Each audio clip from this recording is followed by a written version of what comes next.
Monetization for live streaming has a long way to go. That's partially because the platforms themselves haven't implemented a lot of the tools and features that we need to enable the monetization. The second thing is that advertisers haven't really grasped what it means to be right in front of people on a live basis. They understand it a little bit from broadcast television, but they don't seem to understand what it actually means when you're doing it on other platforms. So to address the first one of those things, we actually had to get ourselves to the place where we have built our own platform.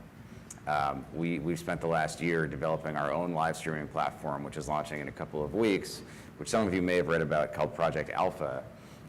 It is a way for us to add a certain degree of interactivity and features that allow us to monetize live streaming content in a way that we currently can't on any of the other existing platforms. Doesn't mean that we're going to go away from any of those other places. They are very much important centers for our audience to gather and aggregate. You know, our feeling is it's only live streaming that actually makes social networks social.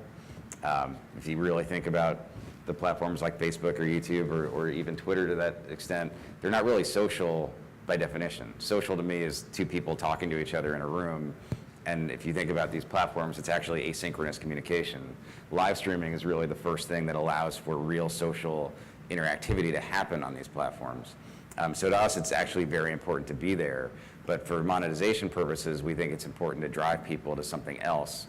Even if you talk to Facebook, they'll say to you that their goal is not necessarily to monetize on Facebook, to allow their content creators to monetize on Facebook. They know that they're aggregating a huge amount of people with the goal to drive them somewhere else to actually do the monetization.